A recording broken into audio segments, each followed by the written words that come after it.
Hai penonton setia kasus Subang hari ini, bagaimana kabar kalian? Insyaallah pasti sehat semua.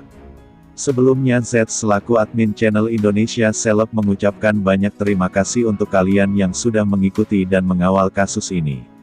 Sebelum kita ke pokok pembahasan, Mimin sangat bersyukur ya kepada kalian yang telah mengklik video ini. Mimin yakin kalau kalian masih penasaran terkait siapa pelaku pembunuhan ibu dan anak di Subang, dan kalau begitu mari kita kawal sama-sama kasus pembunuhan Subang sampai terungkap. Dan yang terbaru, konflik antara Yosef dan Yoris semakin menjadi-jadi, dan Yosef depak Yoris dari ketua yayasan gara-gara hal ini. Pembunuhan ibu dan anak di Subang sangat ramai dibicarakan mengenai siapa yang berhubungan dengan TKP, rumah kasus pembunuhan Subang. Apakah Muhammad Ramdhanu atau Yosef Hidayah, karena masing-masing pihak mengklaim bukan yang pertama masuk TKP dengan pelanggaran garis polisi. Pihak Yosef menyebut Danu sudah jelas menerobos karena diakuinya seperti oleh penasehat hukum Ahmad Taufan. Namun Danu masuk ke TKP itu bukan keinginan sendiri tapi disuruh oleh Banpol. Namun kini justru balik menuduh bahwa Yosef lah yang pertama kali masuk ke TKP setelah pemakaman jenazah Tuti Suhartini dan Amalia Mustika Ratu yakni tanggal 19 Agustus tahun 2021 sore. Dan mengambil sesuatu di dalam rumah tersebut. Sebenarnya saat Yosef datang ke rumah TKP pada saat itu, dasarnya dipanggil oleh pihak kepolisian. Saat ke TKP selain Yoris dan Yosef juga disandingkan dengan adik Yosef Mulyana.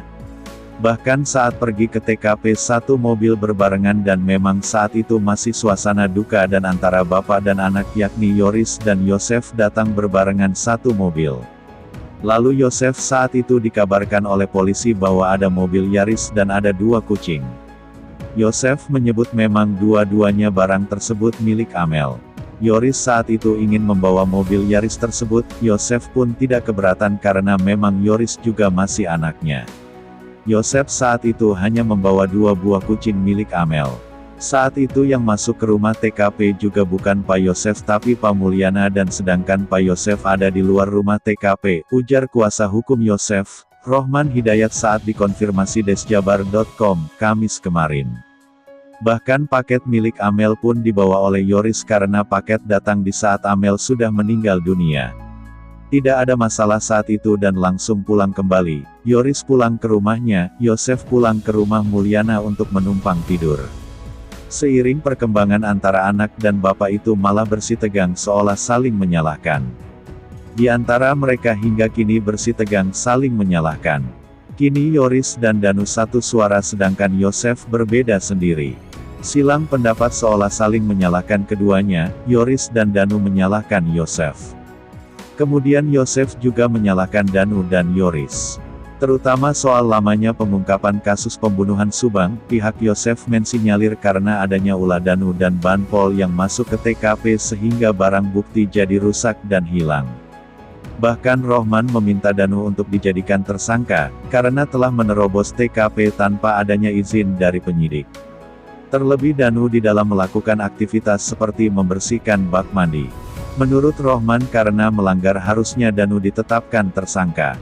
Kemudian serangan pula dilontarkan pihak Yosef dengan menyebut Yoris temperamen sempat mengejar pakai golok ke Yosef karena Yosef kepergok membonceng Mimin. Kemudian Yosef juga menyebut Yoris selaku ketua yayasan tidak bertanggung jawab sehingga Yayasan Bina Prestasi Nasional milik Yosef terbengkalai. Bahkan Yosef segera akan mencarikan penggantinya. Dan bagaimana menurut kalian semua?